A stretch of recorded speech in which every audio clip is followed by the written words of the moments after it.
Assalamualaikum warahmatullahi wabarakatuh. Nama saya Andre Vidi Prativi, NPM 2018 01500 Di sini saya akan menjelaskan tentang layanan konseling format khusus, yaitu ada layanan konsultasi, layanan mediasi, advokasi, dan layanan penempatan dan penyaluran. Mari kita simak. Ya, baik. Pertama saya akan menjelaskan tentang layanan konsultasi. Layanan konsultasi merupakan layanan konseling yang dilaksanakan oleh konselor terhadap seorang pelanggan atau yang disebut dengan konsulti, yang memungkinkan konsulti memperoleh wawasan, pemahaman, dan cara-cara yang perlu dilaksanakannya dalam menangani kondisi atau permasalahan pihak ketiga. Konsultasi pada dasarnya dilaksanakan secara perorangan dalam format tatap muka antara konselor sebagai konsultan dengan konsulti. Oke, lalu ada tujuan-tujuannya. Tujuannya itu dibagi menjadi dua. Yang pertama itu tujuan umum. Layanan konsultasi bertujuan agar konsulti dengan kemampuannya sendiri dapat menangani kondisi dan permasalahan yang dialami pihak ketiga. Dalam hal ini, pihak ketiga mempunyai hubungan yang cukup berarti dengan konsulti, sehingga permasalahan yang dialami oleh pihak ketiga itu setidak-tidaknya sebagian menjadi tanggung jawab konsulti. Lalu ada tujuan khusus. Kemampuan sendiri yang dimaksudkan di atas dapat berupa wawasan, pemahaman, dan cara-cara bertindak yang terkait langsung dengan suasana atau permasalahan pihak ketiga. Itu fungsi pemahamannya. Dengan kemampuan sendiri itu, konsulti akan melakukan sesuatu sebagai bentuk langsung dari hasil konsultasi terhadap pihak ketiga. Nah, dalam kaitan ini, proses konsultasi yang dilakukan konselor di sisi yang pertama dan proses pemberian bantuan adalah tindakan konsulti terhadap pihak ketiga pada sisi yang kedua. Bermaksudnya untuk mengentaskan masalah yang dialami pihak ketiga. Itu fungsi pengentasannya. Nah, tadi tujuan, lalu kita lanjut ke komponen layanan konsultasi. Yang pertama itu ada konselor, terus yang kedua itu ada konsulti, dan ketiga adalah pihak ketiga. Kita bahas tentang konselor dulu ya. Konselor adalah tenaga ahli konseling yang memiliki kewenangan melakukan pelayanan konseling pada bidang tugas pekerjaan profesionalnya. Sesuai dengan keahlian ya, konselor melakukan berbagai jenis layanan konseling. Salah satu diantaranya itu dalam melaksanakan layanan konsultasi, konselor mempraktikkan teknik-teknik konsultasi yang secara simultannya juga melaksanakan prinsip dan asas-asas konseling, serta jika diperlukan melaksanakan kegiatan pendukung konseling. Dan kedua itu ada konsulti. Konsulti adalah individu yang meminta bantuan kepada konselor agar dirinya mampu menangani kondisi atau permasalahan pihak ketiga yang setidak-tidaknya sebagian menjadi tanggung jawabnya. Bantuan itu diminta dari konselor karena konsulti belum mampu menangani sendiri situasi atau permasalahan dari pihak ketiga tersebut. Nah, lalu ada pihak ketiga.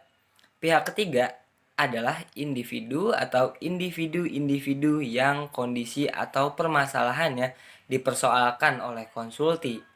Menurut konsulti, kondisi atau permasalahan pihak ketiga itu perlu diatasi dengan konsulti merasa setidak-tidaknya ikut bertanggung jawab atas pengentasan permasalahan tersebut. Nah, lalu ada asas-asas layanan konsultasinya. Yang pertama itu ada asas kerahasiaan, asas kesukarelaan, asas kemandirian. Yang pertama asas kerahasiaan ya. Seorang konselor wajib menjaga kerahasiaan dengan harapan adanya kepercayaan dari semua pihak, maka mereka akan memperoleh manfaat dari pelayanan bimbingan dan konseling. Menurut Thohirin, asas kerahasiaan sangat sesuai dengan ajaran Islam. Dalam Islam sangat dilarang untuk seseorang menceritakan aib atau keburukan orang lain. Bahkan Islam mengancam bagi orang-orang yang suka membuka aib saudaranya, diibaratkan seperti memakan bangkai daging saudara sendiri. Lalu ada asas kesukarelaan. Proses bimbingan dan konseling harus berlangsung atas dasar kesukarelaan, baik dari pihak pembimbing, konselor, maupun dari pihak klien atau siswa. Diharapkan secara sukarela, tanpa terpaksa dan tanpa ragu-ragu ataupun merasa terpaksa menyampaikan masalahnya yang dihadapinya, serta mengungkapkan semua fakta, data, dan segala sesuatu yang berkenaan dengan masalah yang dihadapi kepada konselor. Lalu ada asas kemandirian. Asas kemandirian merupakan salah satu tujuan pelayanan bimbingan dan konseling. Siswa yang telah dibimbing hendaklah bisa mandiri dan tidak tergantung kepada orang lain dan konselor.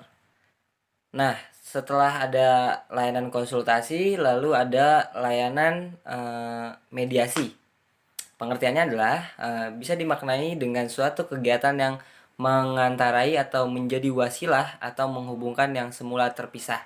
Juga bermakna menjalin hubungan antara dua kondisi yang berbeda dan mengadakan kontak sehingga dua pihak yang semula terpisah menjadi saling terkait.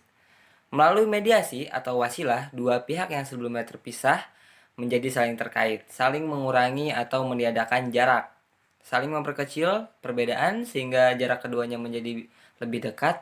Dengan layanan mediasi, konselor berusaha mengantarai atau membangun hubungan di antara mereka sehingga mereka menghentikan dan terhindar dari pertentangan lebih lanjut yang merugikan semua pihak. Nah, di layanan mediasi itu juga ada dua tujuan. Yang pertama itu ada tujuan umum. Layanan mediasi pada umumnya bertujuan agar kondisi hubungan yang positif dan kondusif dari para klien, yaitu atau pihak-pihak yang berselisih yang tadinya bertengkar lah istilahnya gitu. Lalu ada tujuan khusus. Secara khususnya, layanan mediasi bertujuan agar terjadi perubahan atas kondisi awal yang negatif, bertikai, bermusuhan, menjadi kondisi baru, kondusif dan bersahabat dalam hubungan antara dua belah pihak yang bermasalah. Terjadinya perubahan kondisi awal yang cenderung negatif kepada kondisi yang lebih positif. Nah, itu tujuannya. Nah, lalu ada komponen-komponen dari layanan mediasi ya. Proses layanan mediasi melibatkan konselor dan klien, yaitu dua pihak atau lebih yang sedang mengalami masalah berupa ketidakcocokan di antara mereka. Yang pertama itu ada konselor. Konselor sebagai perencana dan penyelenggara layanan mediasi mendalami permasalahan yang terjadi pada hubungan di antara pihak-pihak yang berkaitan. Konselor membangun jembatan di atas jurang yang menjaga di antara dua pihak atau lebih yang sedang bermasalah itu. Lalu ada klien. Berbeda dari layanan konseling perorangan, pada layanan mediasi, konselor menghadapi klien yang terdiri dari dua pihak atau lebih, dua orang individu atau lebih, dua kelompok atau lebih, dan kombinasi sejumlah individu dan kelompok lainnya. Lalu ada masalah klien. Masalah klien yang dibahas dalam layanan mediasi pada dasarnya adalah masalah hubungan yang terjadi di antara individu atau kelompok-kelompok yang sedang bertikai, yang sekarang meminta bantuan konselor untuk mengatasinya. Masalah-masalah tersebut dapat berpangkal pada pertikaian atas kepemilikan sesuatu, kejadian dadakan seperti perkelahian, persaingan, perebutan sesuatu, perasaan tersinggung, dendam dan sakit hati, atau tuntutan atas hak-hak dan sebagainya. Pokok pangkal permasalahan tersebut menjadikan dua belah pihak atau lebih menjadi tidak harmonis atau bahkan saling antagonistik, saling bertengkar, yang selanjutnya dapat menimbulkan suasana eksplosif yang dapat membawa malapetaka atau bahkan korban. Lalu ada asas-asas layanan mediasi. Yang pertama itu ada asas kerahasiaan atau asas keterbukaan, perlakuan tidak adil, asas kekinian, dan asas kemandirian. Asas kerahasiaan dulu ya. Layanan mediasi melibatkan dua orang, yaitu konselor dan dua orang klien atau lebih. Identitas pribadi yang segenap materi yang dibicarakan dalam layanan mediasi diketahui setidak-tidaknya oleh segenap peserta layanan. Semua orang yang terlibat dalam pertikaian dan permasalahan yang ada di pertikaian itu bukan lagi rahasia bagi semua orang yang ikut serta dalam layanan. Lalu ada asas keterbukaan. Layanan mediasi diikuti oleh 2 orang atau lebih klien. Semua orang yang mengikuti layanan hendaknya membuka diri seluas-luasnya sesuai dengan permasalahan yang dibahas. Keterbukaan para peserta layanan secara langsung maupun tidak langsung dipengaruhi oleh adanya orang ketiga dalam proses layanan, baik orang lain dari pihak atau kelompok itu sendiri maupun dari lawan yang bertikai. Untuk itu, konselor harus bekerja keras untuk membangun keterbukaan diri di antara klien dengan cara yang pertama, konselor tidak memihak. Untuk mengatasi suasana tidak terbuka, konselor meyakinkan para klien bahwa konselor tidak memihak kepada siapapun kecuali kebenaran. Tidak berpihak kepada si A atau si B atau si C atau kepada pihak yang satu atau kepada pihak yang lain. Konselor menjelaskan atau dan memberikan contoh-contoh ketidakberpihakan itu. Lalu ada masalah yang dibahas adalah masalah bersama. Suasana saling menyalahkan diri pihak sendirilah yang benar dan yang lain salah. Biasanya mewarnai hubungan antara klien, terutama di awal proses layanan. Suasana itu perlu diubah oleh konselor sehingga semua peserta layanan memahami dan dapat menerima bahwa masalah yang mereka hadapi itu adalah masalah bersama-sama. Semua pihak harus secara bersama membahas masalah tersebut dan menyelesaikannya.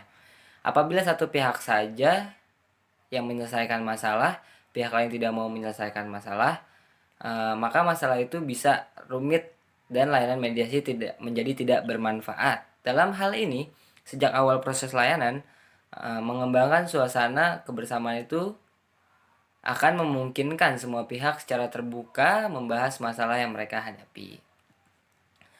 Lalu ada perlakuan adil. Keterbukaan para peserta layanan akan berkembang apabila mereka merasa bahwa konselor berlaku adil kepada mereka. Tidak ada yang diutamakan atau dinomorduakan atau dikesampingkan. Tidak ada yang disalahkan atau dimenangkan, dilindungi atau dipojokkan. Konselor menghargai mereka semua, menganggap mereka sebagai pribadi-pribadi yang memiliki kedudukan yang sama, yaitu kedudukan yang layak memperoleh penghargaan dan penghormatan secara tulus dan jujur. Dengan penampilan konselor yang tidak memihak, berpandangan optimis terhadap permasalahan mereka, serta mengembangkan hubungan yang positif, tulus, jujur, serta penuh penghargaan dan penghormatan, semua peserta layanan diharapkan merasa tidak memiliki beban untuk bersikap tidak terbuka. Lalu ada asas kekinian. Materi pokok yang menjadi fokus bahasan dalam layanan mediasi adalah hal-hal yang bersifat aktual, yang menyangkut pikiran, perasaan, persepsi, sikap, dan kemungkinan tindakan yang ada atau berkembang sekarang. Lalu ada asas kemandirian. Dengan layanan mediasi, seluruh peserta layanan diharapkan dapat mengembangkan kemandirian mereka dalam berpikir, merasa, berpendapat, berpandangan, bersikap, bertindak, dan bertanggung jawab atau biasa disebut dengan BMB3. Kemandirian itu bersifat dan mengarah kepada hal-hal yang positif yang jauh dari suasana pertikaian, permusuhan atau persaingan yang tidak sehat terhadap pihak-pihak lain sebagaimana hal ini terjadi sebelum layanan mediasi. Nah, isi dari layanan mediasi adalah masalah atau hal-hal yang berkaitan dengan hubungan antara individu atau para siswa atau sebuah kelompok yang bertikai.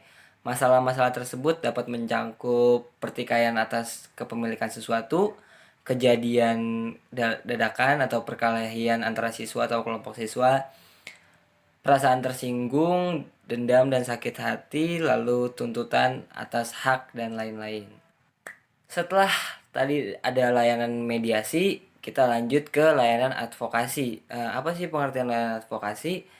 Adalah suatu layanan yang membela hak seseorang yang tercederai, di mana usaha yang dilaksanakan sistematis secara bertahap dan terorganisir yang dilakukan oleh kelompok atau organisasi profesi untuk menyuarakan aspirasi anggota serta usaha untuk mempengaruhi pembuatan kebijakan publik untuk membuat kebijakan yang berpihak kepada kelompok tersebut. sekaligus mengawal penerapan kebijakan agar berjalan dengan efektif.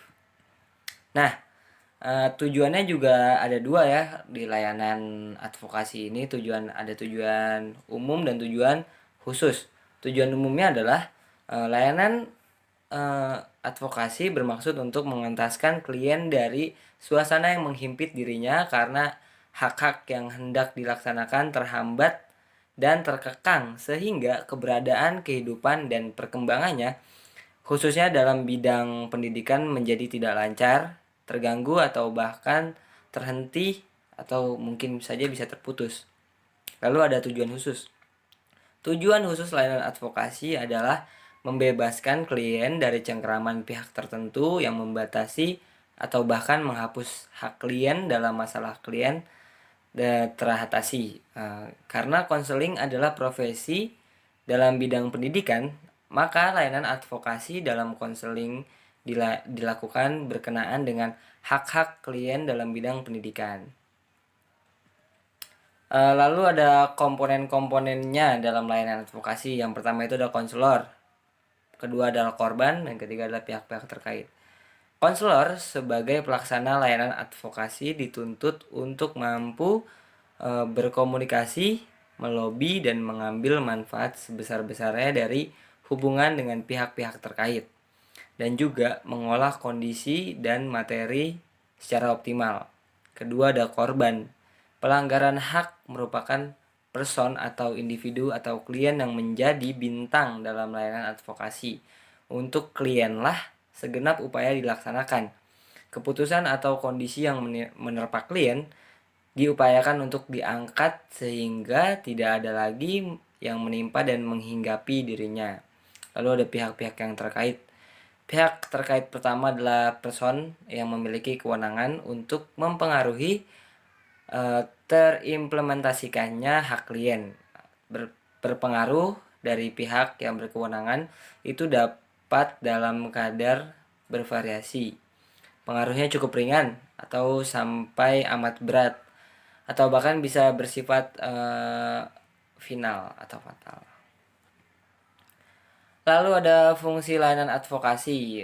Fungsi layanan advokasi adalah memberikan bantuan oleh konselor agar hak-hak keberadaan, kehidupan, dan perkembangan orang atau individu atau klien yang bersangkutan kembali memperoleh hak-hak yang selama ini dirampas, dihalangi, dihambat, dibatasi, atau dijegal. Lalu format layanan advokasi menyangkut sejumlah pihak yang terkait, apalagi pihak-pihak tertentu itu ada yang berdasarkan tingkat level tertentu sama atau beda. Maka format layanan adalah kolaboratif. Konselor yang langsung berkomunikasi dengan pihak-pihak yang dimaksud untuk menggali informasi, kesempatan dan kemudahan, serta kerjasama hal-hal positif lainnya demi mengembalikan hak klien yang selama ini kurang atau dinikmati atau tidak dinikmati oleh klien. Iya baik, yang terakhir itu ada layanan penempatan dan penyaluran. Pengertiannya adalah merupakan layanan bimbingan dan konseling yang memungkinkan peserta didik atau klien memperoleh penempatan dan penyaluran yang tepat. Misalnya penempatan dan penyaluran di dalam kelas, kelompok belajar, jurusan, program studi, program latihan, magang, kegiatan ekstrakurikuler sesuai dengan potensi, bakat, dan minat serta kondisi pribadinya. Lalu ada manfaat dari layanan penempatan dan penyaluran. Manfaatnya adalah membantu siswa agar mampu menempatkan, menyalurkan, dan merealisasikan dirinya pada keadaan posisi yang tepat. Menyalurkan segala kemampuannya, bakat, dan minat yang dimiliki siswa sehingga siswa dapat berkembang secara optimal dan memperoleh kepuasan. Memberikan kemudahan bagi guru dalam pengelolaan kelas dan program pengajaran.